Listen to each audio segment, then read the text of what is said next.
And so I kept that ring. And, you know, recently when I was in Wyoming, Jeff's mom came to my mom's funeral and reintroduced herself. And I said, oh, I was going to marry your son. She says, I remember that. So we must have broadcasted that ring with that stone. So, what is... Oh, I had my favorite Chinese jump rope and a set of jacks. That was the other thing. So what is in your treasure box? What do you have that's in your treasure box? And a lot of times when you say, what are your gifts and talents? People go, I don't know. I don't know what my gifts and talents are. I have no idea. I just don't know. I don't think God could use me. I'm not talented in the ways that I think that I need to be in order to serve God. And I thought about the drummer boy, you know. That's the drummer boy saga, you know. I have nothing but my drum to play. And that's okay. There are times that we just don't have anything. We're in a time of fill, or we might be out in the desert. But that usually isn't all year long. If it is, we're in deep dew. Mm-hmm. And so we start to look at that, and I thought about, you know, what the drummer boy offered was called a talent. His talent was to play the drum. And I thought, you know, I know we're small, and I know, you know, we make a joyful noise, but there are singers in this congregation. And I can't remember the last time we had a special music. And I'm thinking, I wonder why that talent's not being offered, and why it's being held close. You know, it's possible to do. There are backup CDs for just about everything. I think John probably singing native was the last kind of any singing that we really had since we did the nativity thing. But we do have singers here. And, you know, it's rich when we have special music. People love it. I remember a time when we had a more organized where people took each Sunday. We went for quite a while and had specials, you know, at least once a month. Charmy used to do them or more. And we had a couple people that got in there and did some specials. And, you know, it was really good for all of us to hear in that music. So maybe my talent is singing. Mine isn't since changing. I can't carry a tune in a bucket anymore, which frustrates me. And it's hard for me to lead, huh? Tune your bucket. My bucket, I gotta drop it so low you can't hear me, or I get up and squeak squawk, you know, and how that goes. I feel sad about that, because I really used to like to sing. But I thought maybe someone here has a talent of singing or something musical. I know we have some instrument players. You know, we've got a saxophone player, and we've got a keyboard, and we've got guitar. We just got tambourine. We get to have a tambourine. There are gifts that we could offer. So maybe that's something that we have in our treasure box that we haven't looked at for a while. Maybe it's sitting in the back. And so there are gifts that each of us bring, talents we bring, and we're asked in this new year, this time of Epiphany, to beware of our gifts, to be aware of our talents, and to be willing to offer them to God in service for 2015. And so I say, so what gifts do you have to offer? And, you know, I hear it again, Pastor, I don't know. I don't know what I have to offer. And I think it's because we think too big sometimes. We think if we're going to sing a song, we have to be a well-known artist. Or if we're going to do something in worship, maybe and we're pretty good about worship now. Everybody kind of steps in and does that. But we might think, you know, I could never preach. Well, believe me, in the future, you're going to have some opportunities with that. So you might be looking at some sermon material now, because at some point you're going to be handling 2 Sundays. You know, you can also invite other clergy. It's hard to get a clergy on a Sunday. Because the other clergy, they're mostly working. So that's going to fall on some of you all, as well as some retired clergy if you want to come in and pulpit fill. But, you know, maybe you say, oh, I just couldn't do a sermon. Well, you can't do a sermon. I can't do a sermon.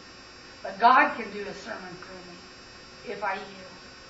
If I sit down and I yield, God can do a sermon through me and through me. And I don't ever know how it will touch or affect anybody. You know, when I think I do a bad job, people say, oh, that was a good sermon. And I'm going, oh, the wall of the Holy Spirit bringing it forward. And I started thinking, you know, there are here are some things you could do in 2015 that I know are reachable goals. A good friend. Taking one person and being their good friend. And building that relationship. Outside of your other relationships. If you have a good friend, when was the last time you talked to him?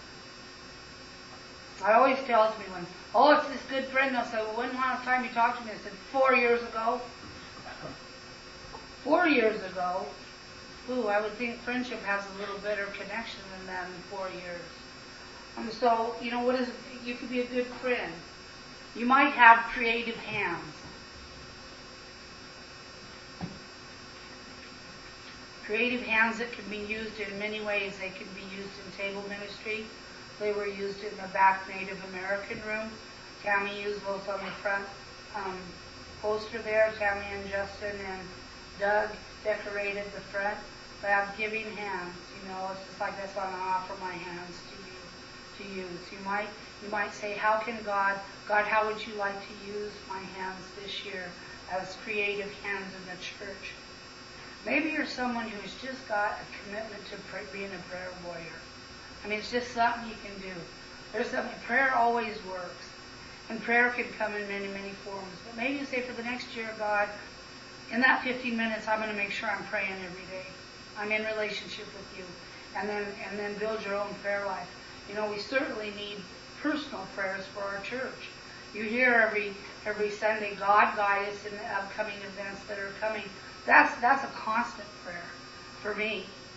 You know, and it's been so hard because our numbers have been low, and that's easy to get discouraged, but you start counting roads and sickness and everything, and we're back up to about 21 to 25 if everybody shows.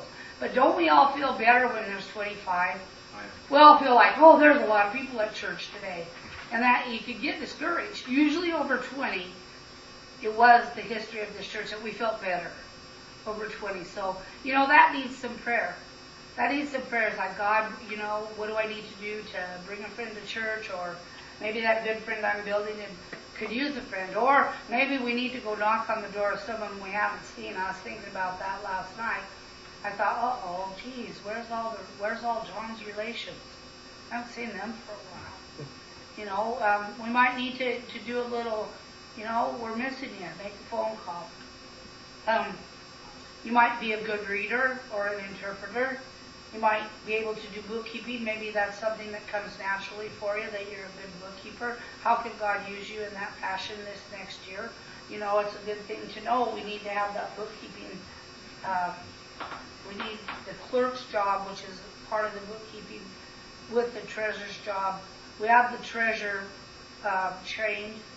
You know, we have more than one treasurer here, so we have more to cover the treasury than just our one treasurer. But we lack on the clerk, which is more bookkeeping, tedious, putting the stuff in the computer. And if you have that gift, you know, maybe that's what you want to look at offering this year. Graphics or computer work, always can use. Always can use graphics and computer work. Finances and fundraising, a preacher, a teacher, being a faith warrior. You know, that faith person is the one that doesn't let us get in the molly grubs, as Ricky would say. Not letting us get discouraged, but remember Jesus started with 12. Jesus started with 12 and it set out a revolution. And it's gone all the way around the world. Why do we doubt? You know, why do we doubt God's power and what we can do? I mean, 13? 413 people came to hear the sermon on the webpage. Why do we doubt that it's powerful? I hear, well, maybe we're done here. We're not done here. I can tell you that. We are not done here. I want to remind you again, I'm going to see this through. Please don't worry. I'm going to see it through. I want it to be I want it to be like a relay race, you know, where it hands off smoothly as we can. You're ready to go and you're believing in yourselves and you know what you got to do. You just haven't had to do a lot of it, and we can do it. And I want to make sure that, you know, if I have to fudge the time, I'll fudge the time. I'm going to make sure that this is my last brouhaha probably in a pulpit unless God yanks at me harder. I want that to be in a good way. I don't want to be someone that says the church closed and the pastor left. We've had that happen. It's not who I am. I'm going to push and empower and try to encourage us to get new people in here, see what we need to do. We're hearing from our young people, which I didn't know and was done, is that they're atheist or they don't want organized religion. That could take some prayer because that's challenging. But in the inclusivity we have in this church, we can do it. We just have to let them know as atheists and as people who don't want organized religion, part of inclusion means they need to include that we are Christian. Instead of the other way around where it's all the Christians. You see what I mean? Inclusivity means we encourage the diversity. And how can we make that happen within a community? I think that's extremely challenging. I love to be around people and see how their faith really walks out. You know, how it really does. That's so encouraging to hear. It's helpful. Sometimes they'll say something, I'll go, wow, you know, that's good. I'm going to put that in my life. So that's a very good challenging thing, and it could change the whole nature of the congregation, and we'll get Ricky up to stuff. But, you know, maybe that's something you're going to pray about. You know, when I'm out there, I'm going to pray about that newcomer that I'm going to bring to church, that I'm going to work with, that maybe doesn't believe in all the stuff we do. You know, what do we need to do to make that work? We can do it. If we truly believe that spirituality enhances our lives and gives us something to hold on to, and ahas, and great things that could come and change, where God does something that just puts us in awe, why would we not want that for everybody else? And that's really the meat and potatoes. You know what I'm saying? As is how we live life, how they see us live life and come through complications and celebrations and hold that faith. You know, we usually get people when they're in a crisis. That's just the way it is. They've lost a lover, they've lost a parent, they've lost their health, you know, they've lost their home, they've lost their job. A lot of times people come to churches when they're in that lost place.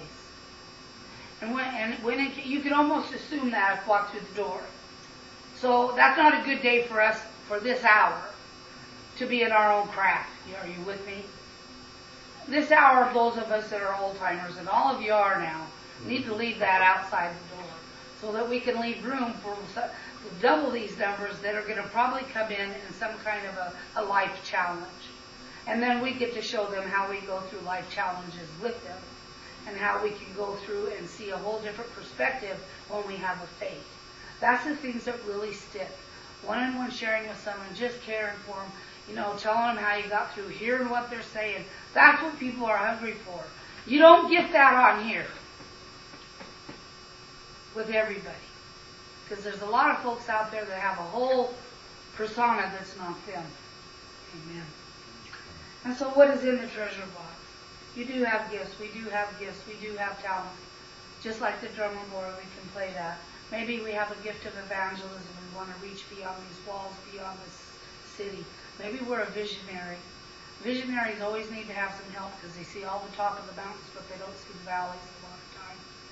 So they get frustrated because we're not heading down the path. Are you with me? They have an ability to be prophetic and see out there, but that could be 20 years in coming. And they get frustrated that we're not there right now. But throw it a fit. Visionaries need to have the help of someone that can see the practical steps in between whatever the vision is. How about a carrier of hope? Or encouragement. Someone who encourages others. You know? Or maybe we'll take on being someone that gives compliments out. Or maybe we just want to do love better this year than last year. We just want to do better with that 4-letter word love this year than we did last year. So what will you have that you want to put into what God has as a gift to the next year? What will it be?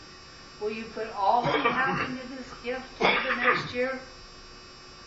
All that you have as if your life depends on it, because it does. All God's people said.